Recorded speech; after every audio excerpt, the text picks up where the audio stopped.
Welcome to Unashamed Unafraid, a show unashamed about sexual addiction recovery and unafraid of coming unto Christ for healing, where we share real recovery stories, learn from experts, and share resources that actually work. So join us in being unashamed and unafraid.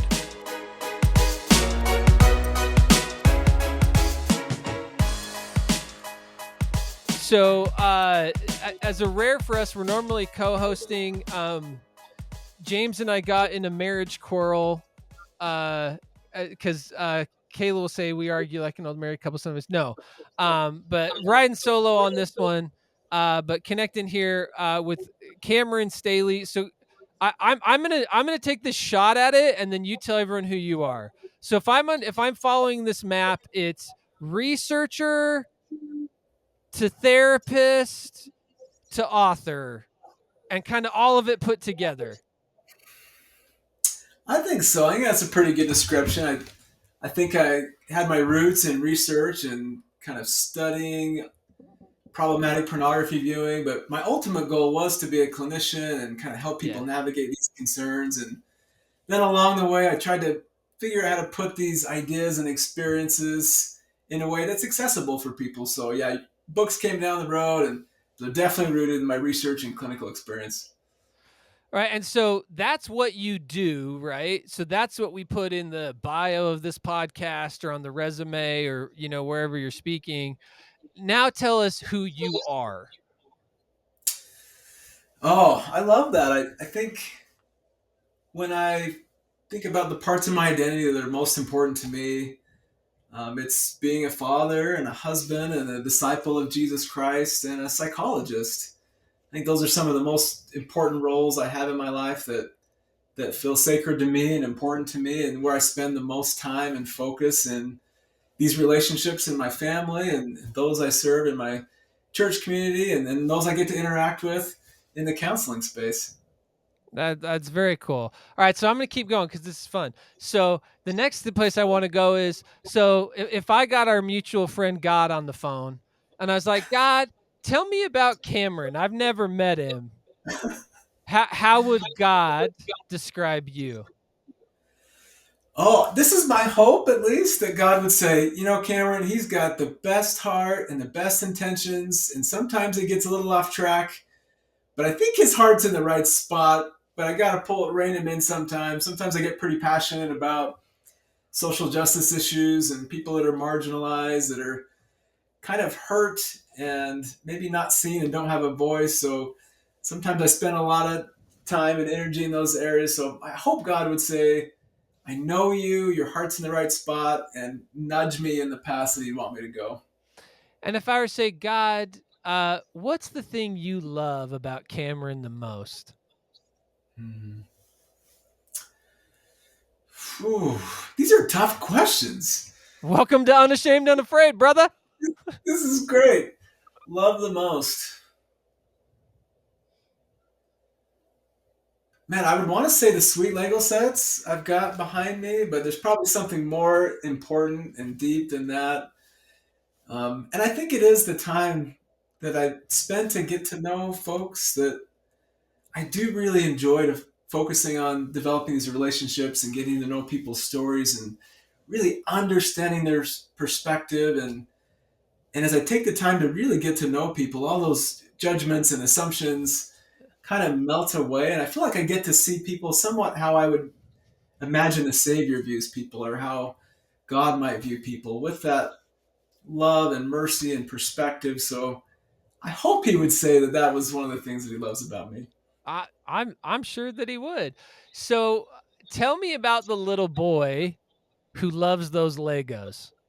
That little boy, that little Cam, right? That loves those Legos. Tell me about him. Yeah, I think that started a long time ago, where I just love spending time kind of building things. Like, I still enjoy construction and sold real estate for several years and did some investment properties, but I just love to figure out how things work, how they come together. I love looking for patterns, and I like spending time where it's quiet. Like, building Legos is a quiet activity that you can do, and there's a lot of imagination, and it's always about building and constructing and developing. And so I love the creative process. But yeah, I've always been fascinated with how things work and how I could be a part of assembling something that's greater than just the sum of these parts.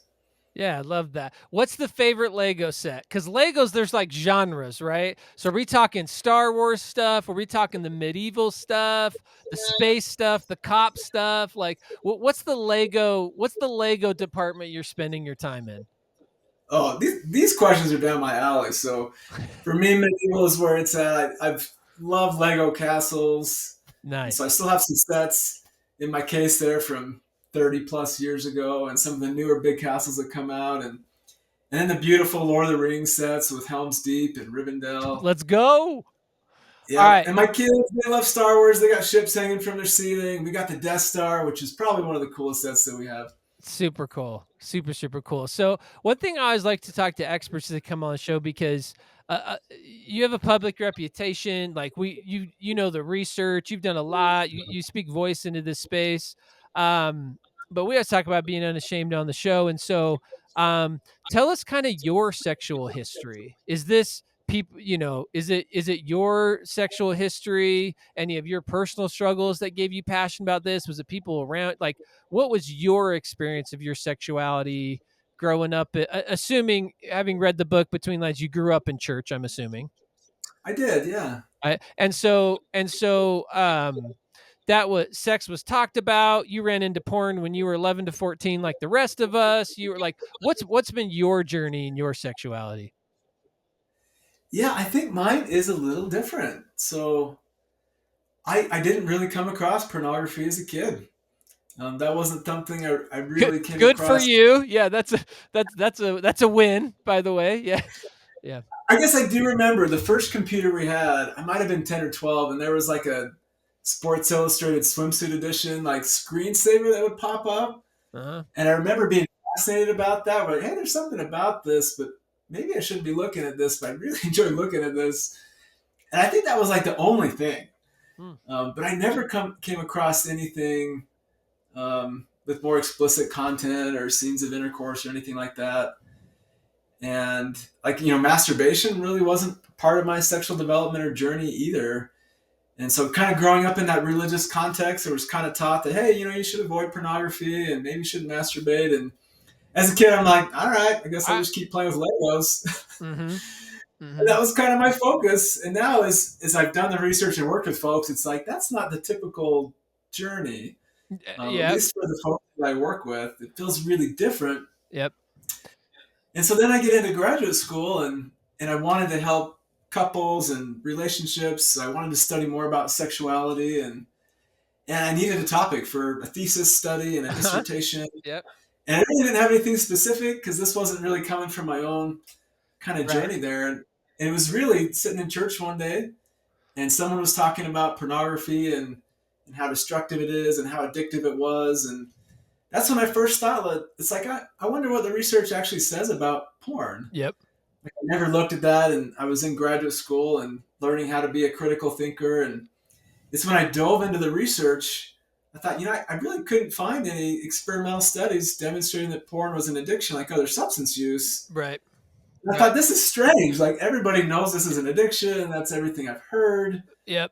Where's the research? And that was kind of my entry point. Yeah. Well, and that's an interesting place for us to start as far as getting into the stuff. So I've been a proponent for a long time, and we talk a ton about it on the show that no one is an addict. Like you just Mm. can't be. That's like saying someone's COVID, right? Or imagine if we were like walking through the hospital ward and like, hey, you're cancer. Like, hey, Yeah. everyone say to cancer. Well, that was grandma. No, no, grandma's cancer now, right? Like Yeah. that's and so like that label, right? And so, but definitely fall in the camp of it's not in the DSM-5. The studies aren't there. You're not gonna, the research isn't there. Um, but having the experience of hearing a lot of people's stories on the show, my own experience is helpful in that denial piece that like for me, I'm like, Mm. all these prostitutes and porn, it's not just random. There's a pattern or experience that's happening here that maybe understanding like this is a thing, is helpful.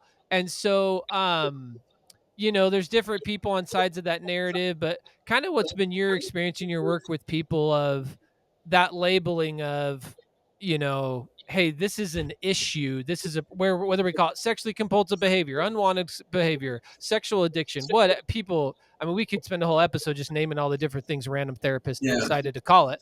But whatever that is, it, where do you find the way of, you know, give us the professional opinion of when is it helpful to say this stuff that's going on is a thing, and when is it pathologized to this is now an I am shame statement that prevents yeah, me from healing and connecting. Like, how, if I'm someone listening, like, how do I navigate between that? Because there's a lot of voices saying a lot of different things. yeah. I love that question. I think it's actually maybe where a lot of people make the pivot and start to overcome this concern is making that shift with their relationship with the struggle. And so, Mm-hmm. just as you said, if you over identify with being cancer or an addict, I think from that perspective, we lose sight of who we are and we lose sight that we have some choice in this, that there is a path and directions.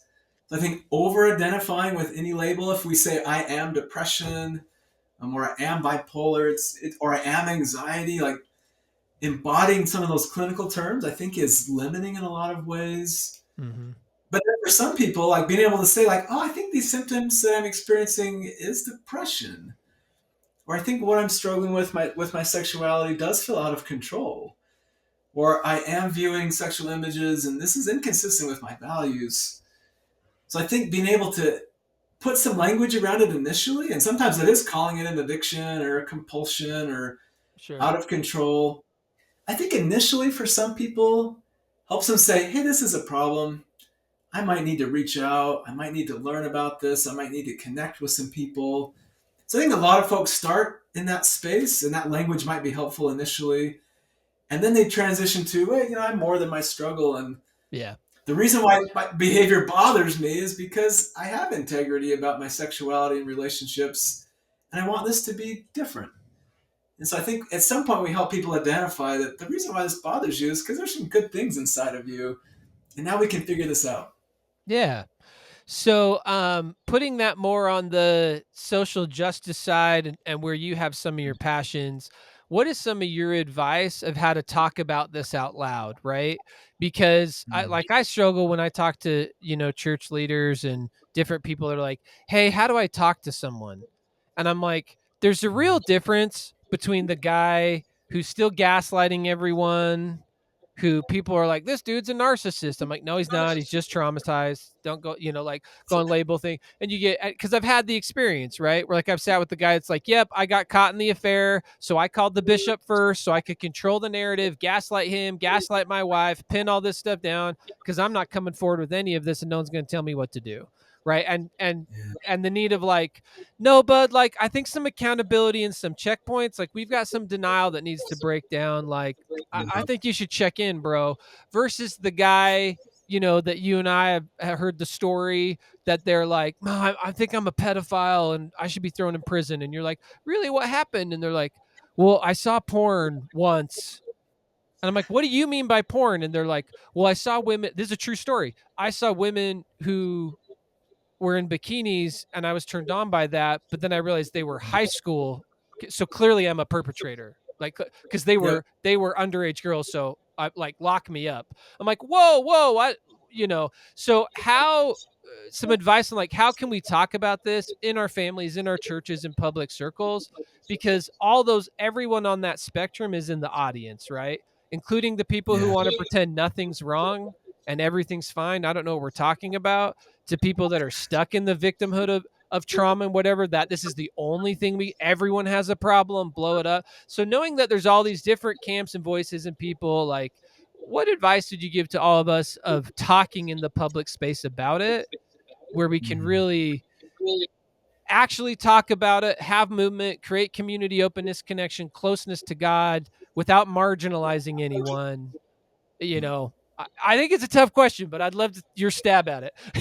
Yeah, and I actually love how you approach that, and I think we need to humanize the experience, and we need to share the range of how this might show up because I think people, yeah, you're right. People are represented on that continuum, and we know people on that continuum, and we might have an idea that everybody is that person wherever they're at.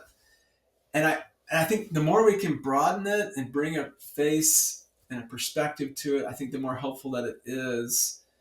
And so I've noticed when I've talked in more kind of church or religious settings, I often talk about that. I work with a lot of women that also struggle with Totally. Yeah. unwanted pornography viewing and feel a Yep. lot of shame around masturbation, and Yep. that's an uncomfortable experience to share and acknowledge. And I noticed immediately people are like, "Oh, wait, what's going on?" I'm like, "Yeah," and I work with men who also struggle with this, and Oh yeah. I've also noticed that we kind of get stuck on the symptom. Just like if somebody has an eating concern, you're like, "Oh, what are you doing there? That's kind of gross or uncomfortable," and we get stuck there. But there's usually something driving that symptom, and for a lot of people, it might be trauma that hasn't been addressed. It might be neurodivergence. I work with a lot of autistic folks and folks with ADHD and Yeah. OCD or Give us other mental give health us for concerns. those of us who don't have a PhD in this audience, might be a little dyslexic. Give us the third grade definition of neurodivergence. Yeah, so neurodivergence is really capturing individuals that have different ways of processing information and experiencing the world. And it is a different type of sensory system that's more robust. And so things that are like autism or ADHD or OCD are types of neurodivergent experiences. Mm-hmm. And Well we said. think this is kind of a small group of the population, but this is a pretty large group of the population the more we understand this. And these are a lot of the folks I've worked with that end up struggling with some sexual concerns, and they're missed. And they have a hard time maybe understanding what this struggle is for them or relating to others in some way. And there's just kind of like a different setup in that frontal lobe that makes this struggle unique and different.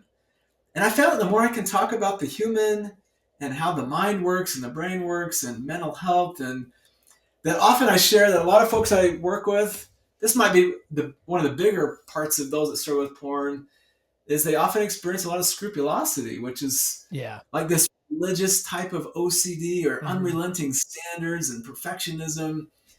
And so it's often not who you think that might struggle with these concerns. Oh for So sure. the more I can paint that picture that these are people that you know that are Yes. serving and kind and gentle and thoughtful, that are struggling, that you would think, oh, these addicts are deviant and dangerous. But Yes. my experience has been these are some of the best people I've ever met.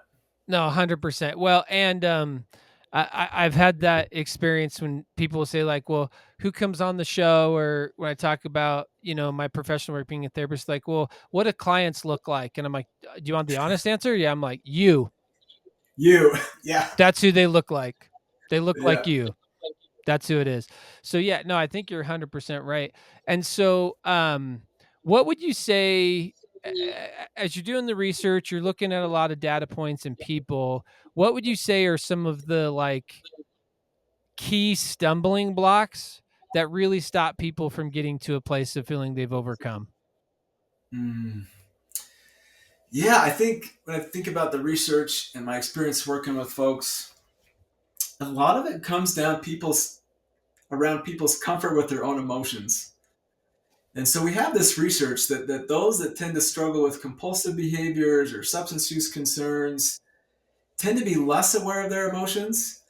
And when they do show up, they engage in more efforts to try to suppress them or control them or Mm, to mhm, judge them in some way.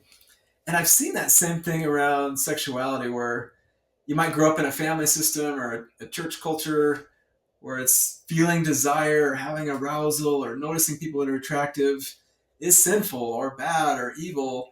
And so when you get those messages and you're having that experience that's automatic and divine, you're like, I gotta get rid of this somehow. mhm. I gotta put it down, I gotta judge it away.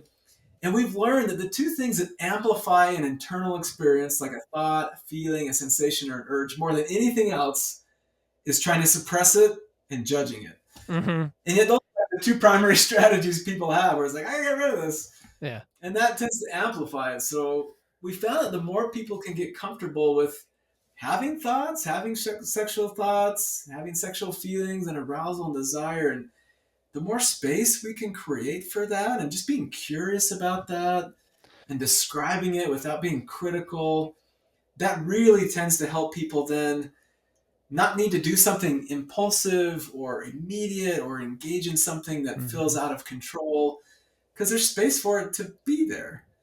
And now there's a moment to make a choice to engage in an action or direction that's consistent with their values. Yeah, no, I love that because I mean, obviously, I'm a big shame guy. Our show's called Unashamed, right? And so, Yeah. and I think you gave a very good like not how it's said in a clinical book, but how it's said in the streets of like that process of de-shaming is like Yeah. the fact that you had the lustful thought or the fact that you found that person attractive or the fact that you wanted to look at porn today or whatever, like that's not that's not bad. That's not Nope. that is just that's called being human. And I remember Yep. Kayla and I had a fun conversation because we were talking one day about just like sexual filtering, and I'm like, well, everyone's sexually filtering everyone all the time. She's like, no, I'm not. I'm like, yes, you are. She's like, no, I'm not. I'm like, we can walk into church and I can say, adult men in this room who are attractive, go. And if you're actually honest, you'll say yes, no, for sure, yes, maybe yes, Yep. no, super no, right? Like you have that filter in place. I said the difference between me and you is I've punched my brain with the dopamine so many times, my filter's way overactive. Like so I'm like turning, if it's a speaker, like I'm turning the volume all the way up when I walk into this room, right? Because I'm Yeah. trying to do something to engage, to suppress and pass that emotion and judge it, everything that you're saying. And so I think there's so much to what you're saying of the acceptance, right? And I know that's a big right, the acceptance commitment therapy. You talked about that in your book being a big one that you're a big fan of and a champion of. I just think that part's so de-shaming of like you're not supposed to change who you are. Sexuality is given to us by God. So trying to shut everything down instead of accepting how I am is like literally how you fan the flames of that fire. Absolutely. That's how we get there, and that's how we get stuck. And I think shame, since that is the name of your podcast, I think shame, the more I understand shame, the more I'm amazed at how it's trying to help us sometimes to navigate this space, and also how we get stuck in staying in shame too long. But I think about when we are critical of our own sexuality and we've absorbed all those messages, it's received by our nervous system as a threat. Yeah. And I think about our response to threat is that fight or flight. It's like if we can fight off danger, we're going to do that. That's ideal. If we can run away from that, we're going to do that. The thing with our own sexuality is I don't know how to fight it off. Yeah. And I don't know how to run away from it. Like there's no escape. So Yeah, we had an early story. An early story. I'm going to insert this here because I think it's right onto what you're saying. So an early story we had was Dave, guy named Dave. So meth addiction and sexual addiction. And he said, I don't know if he said it after the podcast or on it. I think he said it on it, but I'm like, just real talk. I don't have substance stuff in my history. Like I'm just a straight yeah, sex guy. So like, which was harder? And he's like, oh, yeah, sexual addiction stuff for sure. And I'm like, meth's known as the super drug. Help me understand that. And he's like, I don't walk around with a needle in my arm, ready to hit boom, press any second. He's like, my penis is always with me. yep, And I thought that was well said just to what you're saying of it, it's with us. Like you've got it. It's not gonna leave you. yep. It's here. There's no escape from it. And so if we keep those high alert danger signals on, at some point our nervous system's like, well, if we can't fight it off and we can't run away from it, our last option is to collapse Yeah. and to withdraw and to shut down. And that's the nature of shame, is it is a survival strategy. It's Mm-hmm. kind of our last most primitive response that there's no other way. And so shame does kind of show up to organize us around trauma, but to also say, we just got to survive this. And shame starts to create these narratives that if people really knew us and the things that I've done or the things that I like, they would want nothing to do with us. They'd reject us, that we're unlovable, we're unworthy. And all those narratives that shame creates are really trying to keep us safe from connection and vulnerability and risk.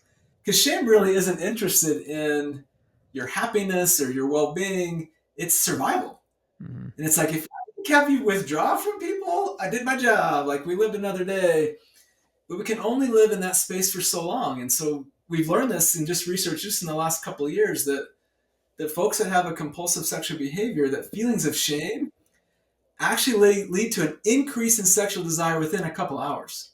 Oh, for sure. When we're in that withdrawal response for Bro, so long, bro, I don't need the research. I lived it long enough, you bro. know I it. could just say facts, man. Facts. So can You everybody know it. listening. Oh, for sure. Yeah. Yeah. And so this is the cycle we get in, is where shame's like, we got to survive, we got to withdraw. And it's like, wait, we need to connect. But we can't do it in a vulnerable way, in an authentic way. Let's view sexual images or masturbate or do something solitary in isolation just to get a breath, Yeah. just to have a momentary relief, and then back to that shame space. And that cycle is crippling Well, and so no. dark and heavy. Yeah. But it's often coming from shame just trying to help us survive.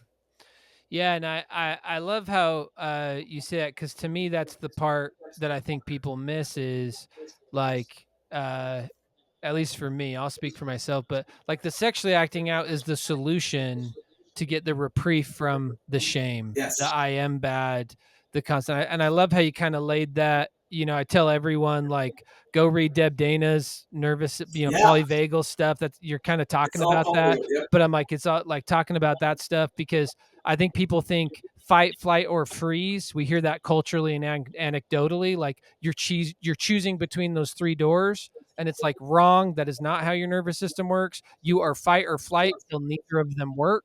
Then you go to freeze, that collapse. Yep. And I love how you're saying it because it produces more shame.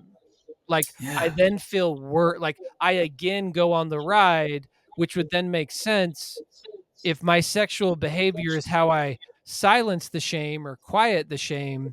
If the shame gets bigger, then my need to do sexual behavior gets bigger, and Yep. around we go. That's it. No, I That's loved the how you character. said that. Yeah. That's the relation. And if it sounds like you've maybe already talked about Deb Dana's work and We actually have Stephen it on the Porges. podcast, so drop some knowledge. Oh, no, I love this stuff. I think it is so helpful just to have an understanding of, I don't know, this was earth shaking for me. Maybe this is embarrassing to admit, but as a psychologist, I don't think I really knew what emotions were till a few years ago. It's like, what are these things? But Deb Dana and Stephen Porges kind of helped me understand the framework that's driving this. That all emotions are the labels we put on our nervous system activity.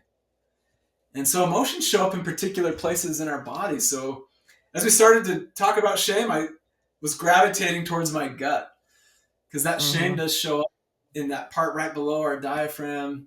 And so these are really predictable areas and responses in our body. Mm-hmm. And yet a lot of us think about, oh, our emotions are the problem. We need to get rid of those. We need to get rid of shame. We need to get rid of fear or anxiety or depression. But really, all emotions are is our nervous system scanning the environment for cues of safety and danger. And if you get all these messages that your sexuality is dangerous, you're on guard all of the time. Yeah. And eventually you get to that space where the only way I can cope with this is this shame response. And it is kind of leads to a distorted way of perceiving yourself and those around you because it is coming from a place of this is our last resort. 100%. Well, and one thing I would love to get just your help on. You're learning that one thing I do on this podcast is just my own recovery. Unashamed helps Oh, me more than it helps anybody else because I could ask all the questions. But so one question that has been a lot of work for me in my recovery is my personal experience, and you can speak to it more in the broad sense. My personal experience has been my body doesn't separate out that shame compression and cycle and drop in my nervous system of I need sexuality to cope, to survive, versus actual libido and my godly sexuality that is meant for connection mm, and actually allowing me to connect and do real intimacy. And so, what's your advice of how to navigate that? Because I remember in recovery, the stage of in denial, like there's nothing wrong. I don't know what anyone's talking about. And then every time I hire a prostitute to look at porn, I'm like, that's the last time ever doing that. Like, quit after every cigarette. Total joke, right? Like I'm completely in denial. To then I'm like, my sexuality's bad. All of it's bad. Everything's bad about it. Like the shame's just overwhelming me. So as people are moving into like, okay, Cameron, like I'm still struggling with looking at porn sometimes, but I identify as someone in recovery. So when I'm sitting at work at 4 in the afternoon and I'm like, man, I want to go home and have sex tonight. Is this me being in how God created me? And I'm attempting to create an intimate relationship and connection with my wife? Or is this me being a freaking in my nervous system dysregulated and I need to do the therapy things and turn it off? How do I navigate understanding my sexuality when I've done a bunch of the acting out stuff? When I know for sure, like I have abused my sexuality to not do emotion. That is choices Yep. I have made. I know that's true. How do I then kind of unsort that out of just healthy sexuality and real connection? Yeah. Oh, I love that. I love the nuance. I get that sense. It's like you've been there, done that, understand it inside and out. So I think those are the important questions to think about. And so I do. Well, maybe I'll just share a few random thoughts, and hopefully these kind of come together. Hit us, yeah. I think about when I'm working with a lot of folks, the emphasis is on I need to get rid of the bad stuff, Yes. and then I'm going to be good to go. Yes.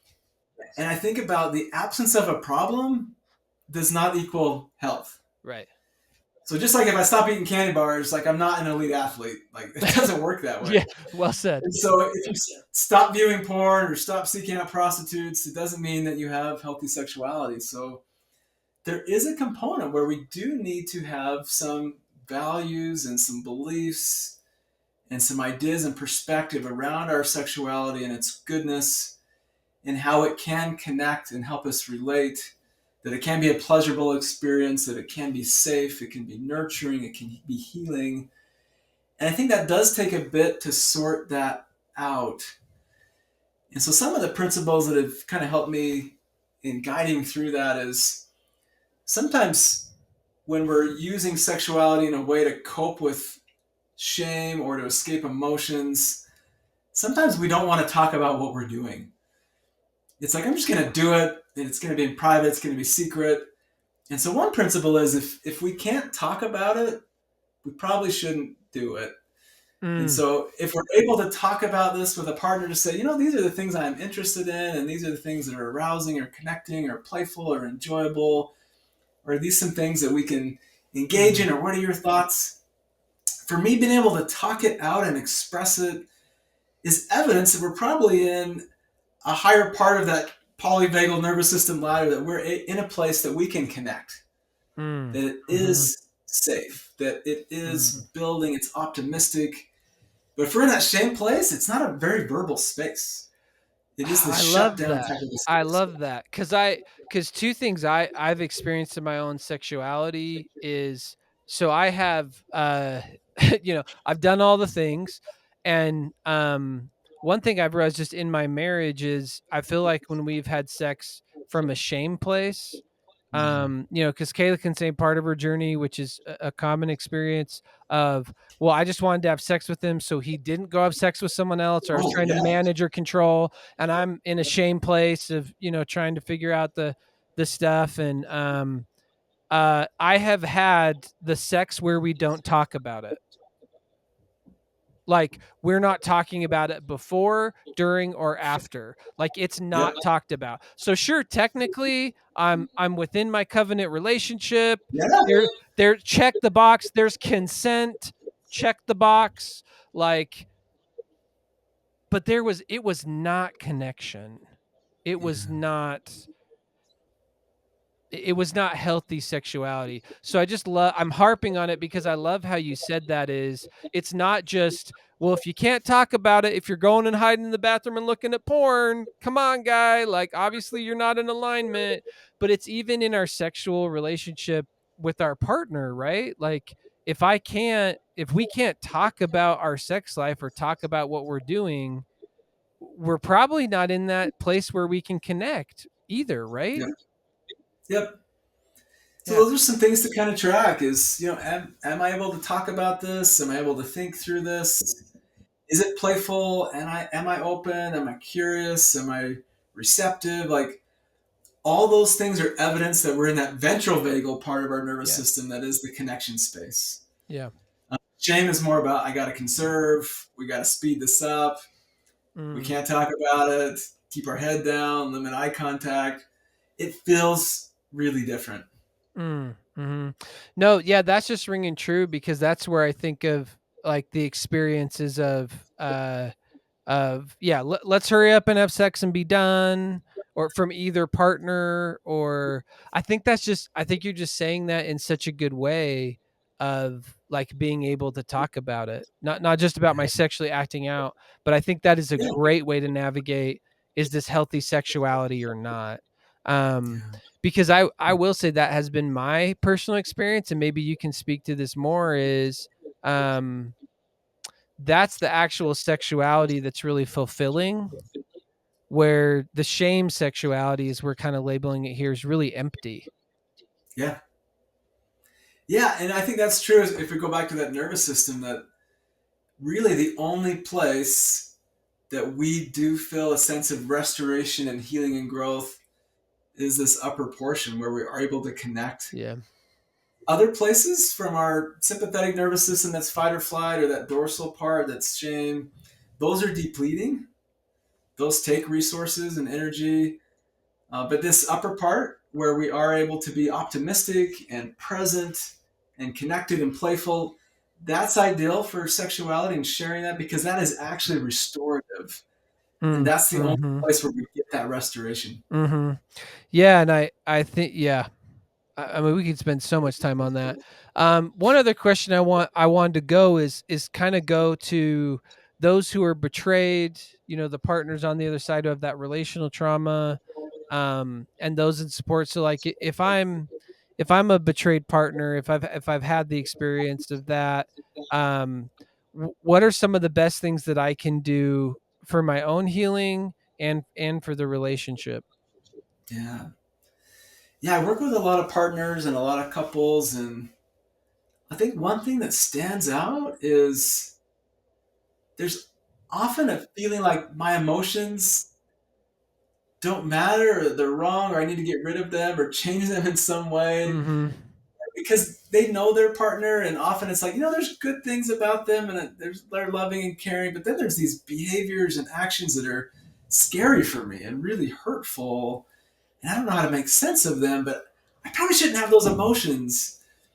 And I do think about, if we think about our emotions as really just our nervous system activity, these are automatic things that we have, to really say that whatever you're feeling is valid. Mm-hmm. It is important. We need to attend to it. We need to listen to that. We need to create space for it. And I would say anytime you hear something from a partner that violates an expectation we had about our relationship or how we thought sex would be, it's going to be disorienting. It's going to be Mm-hmm. shocking. Mm-hmm. That is part of our experience. And so giving that the space and time that it needs, and that you're going to have mixed emotions. And there's going to be times where you feel safe and well and doing fine. Other times, like, you're scared and reeling again. That is part of that experience of kind of being in a state of shock and disoriented. And all those emotions kind of need their turn and their space, and they have Mm. important things to share. And Yeah. so all those emotions are valid, and we need to listen. No, I love that. How do I know when I'm a partner, when, you know, hey, this is what recovery looks like. There's Mm. ups and downs and it's a process, versus I am currently in a relationship with someone who is currently not on a path of choosing to change, because I believe recovery is a choice. I'll label that here.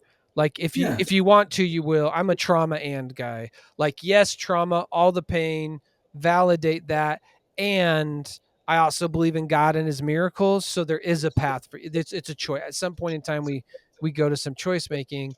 And so what advice would you give to a partner that's trying to navigate, like, we're on affair number 4, we're on year 10, and despite therapy, reading the books, going to 12 step, doing whatever, this is not changing. When do I stay in it and have hope and grit? And when do I know, look, I should be out. Like, I'm going to look back on this and be like, I can't believe it took me so long. Yeah. How would you, for a betrayed partner who's disoriented, in shock, and in that experience, right? What advice would you give when to someone trying to navigate that decision point? Yeah. Yeah. I think if I think about that shock part, just like if you got into an accident and you're driving through an intersection, you get T-boned. That's not the time to determine if it's should we sell our house or should I change careers. Like Right. in that state of shock, like we're probably not going to make the best decisions. Right. And I think we first need to get to a place of stabilization that we can learn some ways to kind of regulate these responses and emotions and be able to connect with someone. And this could be family or friends.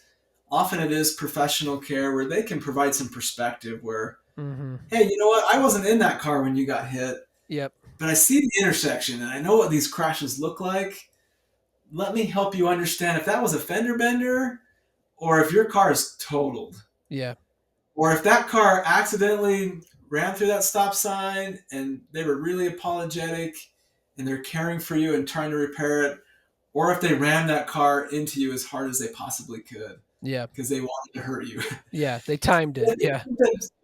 I think having somebody outside of that that understands this intersection and what these crashes look like, Mm. because if when you're in that state of shock, like getting in a fender bender or getting your car totaled, sometimes feels the same.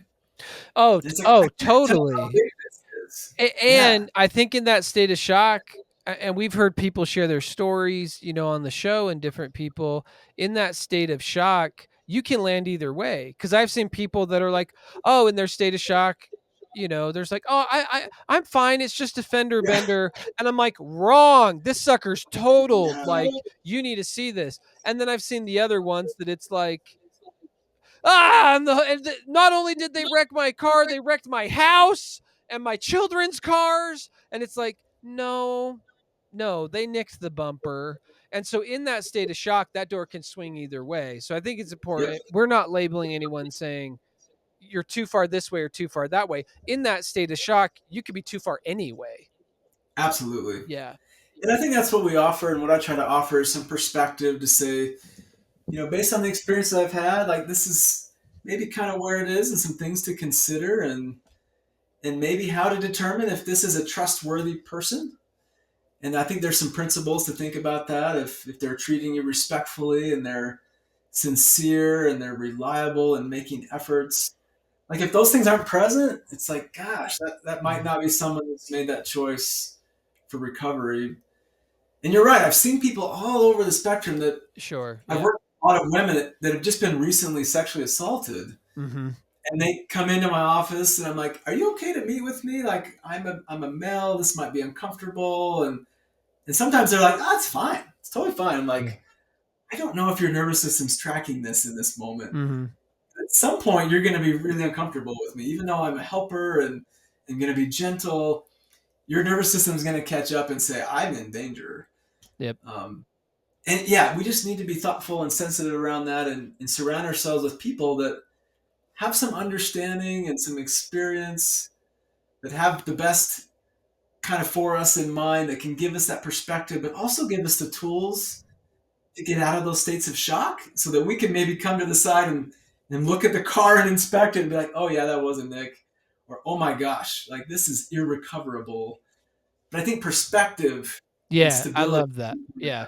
And we're big community people, and so I don't think recovery happens without community. You can try it on your Yeah. own for as long as you want, but then listen to the podcast and come hang out, whatever. But and so as we're kind of running out of time here, I think Cameron, the one question I want to ask you is as someone who works in the healing space as a therapist, right, and doing what you do, you hold a lot of things, right, Mm. and a lot of stories, and a big part of recovery is actually taking care of yourself and doing the Mm. self-care and saying, I have needs, I need to be okay, and I get all of that. So I know I can ask you the question that you could answer very good about when I say, hey, what do you do to not burn out and to take care of yourself, so we can model that as all of us working in recovery. But since we're on Unashamed Unafraid, the question I want to ask is, what is that area of self-care right now that you are struggling with, that you need to be able to take care of yourself in doing? Because that's the part I think we can all relate to. So where is that struggle for you right now in the taking care of your, because you're as human as the rest of us. You've been in some car accidents, some intersections, right? You Yeah. spend a lot of time at a lot of intersections with a lot of car accidents. And so right now, what's the struggle for you in just kind of your personal healing journey Mm. that you're wrestling with today? Oh, yeah, that is a wonderful question. Because you're right, I have a lot of good coping strategies in place that are regular and consistent, that they're like rock solid. Like, Yeah. I play morning basketball, I eat well, I sleep well, I play Lego with my kids, like all that's in place. That's pretty consistent. And I think the one thing that I've noticed that has been kind of my Achilles heel and struggle is my go-to to escape stress or discomfort or overwhelm is I snack and eat a lot of treats. Mm, And for me, I am concerned about my health and well-being and the example that I'm setting. And I do think about, like, there's so many times that I'm eating not because I'm hungry, but yeah. because I don't want to feel. I Yeah. want to get out of this space. And so Mm. I have intentionally, oh, this is rough. Maybe this is TMI. Maybe not on this podcast, Not but on this podcast. Yeah. not on this one. But I finally decided, like, you know what? Enough is enough. I really need to slow this down and reduce my sugar intake. And I stopped. I probably should have tapered off, but I just stopped. And I'm eating not a little sugar every day, but I'm snacking and eating Yeah. all the time, just to, after every session, like, I need to feel something different. Uh-huh. Hiding in the pantry snacking. And so I stopped. And man, it took a toll for a couple of weeks, with headaches and digestive issues. And I even found, like, blood in my stool because my Yeah. body was trying to compensate for that loss. And I'm like, Yeah. oh my gosh, I am going through Yeah. withdrawal. I cannot believe I got to this space that I've been using this coping strategy for so long. And so for me, I'm like, I can work through this. I can push through this. My values are health Yeah. and attending to emotions and working with my body and learning some discipline and being patient with myself. And then finally getting to a place where the absence of yummy things is not health, Yes. but moderation is what I'm shooting for. Yeah. And when I enjoy chocolate, I'm going to be present, and I'm going to taste it, and I'm going to smell it. I'm going to enjoy it. I'm not going to binge it because I'm coming from a place of shame or Right. disconnection. I'm going to savor this. And there's no judgment. I'm going to enjoy this.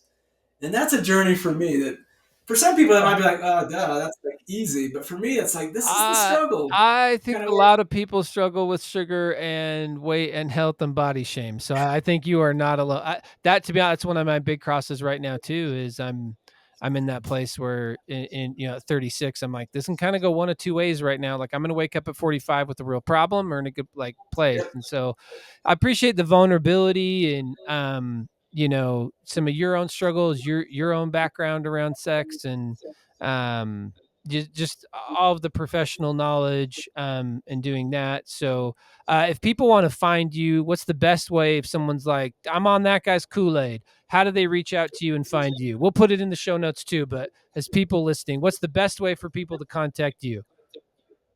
yeah, you can find me at my website, CameronStaley.com. And on there, I've got a bunch of free podcasts and interviews and trainings.